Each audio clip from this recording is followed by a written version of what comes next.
have a disagreement with the administration over settlements. But you don't take, as the Prime Minister just said, you don't take your friends to the Security Council. And this is why it was such a breach of American policy. Look, let me ask you a question, Don. Does the United States government believe that the Western Wall is occupied Palestinian territory? Yes or no? You'll have to, ask the United States government that. But I want to say, well, you asked them in response to what you just said before that, the Obama administration says that this abstention is in line with previous administration stances on settlement activity. This is Ben Rhodes. Listen. Not since Jimmy Carter, and I... Absolutely not, Jim. The fact of the matter is bipartisan policy of the U.S. government for decades has been to oppose settlements. We've seen an acceleration in the growth of these settlements. And frankly, if these current trends continue, the two-state solution is going to be impossible. And the peace that people say that they want, that we badly want for the people of Israel, a secure Israel living side by side with the Palestinian state, that goal will become impossible.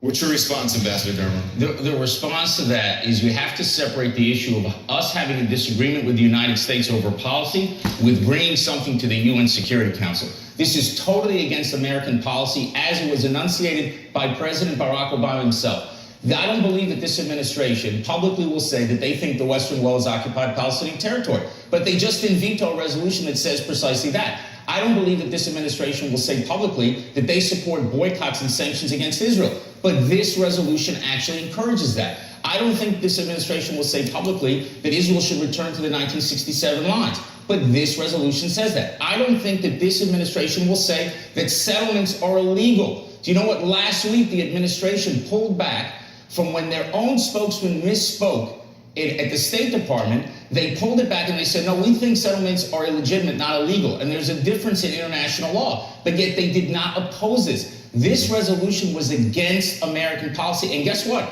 We're not done yet. What you have right now with the administration is a runaway train when it comes to Israel's policy. And we may see another UN Security Council resolution against Israel before January 20th. You say it's a runaway train, but in September, the Obama administration offered Israel its biggest military aid package ever, $38 billion over 10 years. This is the most military aid given by America to any country. Is that action administration, is that an unfriendly act against Israel? No, of course not, and we expressed appreciation at the time. But this act is an unfriendly act because it gives ammunition to our enemies who are waging a diplomatic and legal war against Israel. And we hope very much that the administration will not do more damage to Israel before they leave. And I want to say something. We do not believe that this action represents the will of the American people. The president-elect Donald Trump opposes. He publicly called for the administration to veto it. Members of Congress of both parties, Democrats and Republicans, were against it, and I don't believe the American people believe that the Western Wall is occupied Palestinian territory. With all due respect, a recent Brookings poll finds that nearly 2/3 of Americans favor UN resolutions demanding a halt to settlements. That's a majority of self-identified Democrats, Republicans, that there should be some sanctions toward Israel to bring about peace. Why don't you do a poll and see what % of Americans think the Western Wall is occupied Palestinian territory? You know, we're celebrating Hanukkah this week.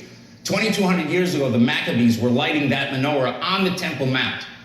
And now, all of a sudden, 2,200 years later, the United Nations is going to say that we're on occupied Palestinian territory? This is absurd. Look, if people thought that this resolution was going to make Israel capitulate and go down on its knees, they are sadly mistaken. Israel will stand taller than it's ever been, and we will respond to this action by the international community. You saw what the Prime Minister did yesterday, but I think that's just the beginning. Benjamin Netanyahu says he's going to review his ties with the UN. Do you think he's going to pull out?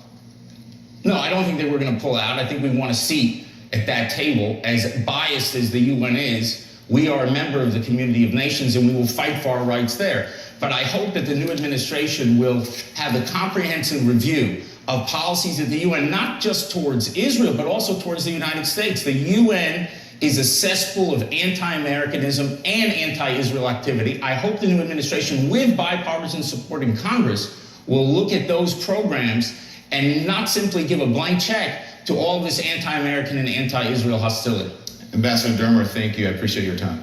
Thank you. All right, Japanese Prime Minister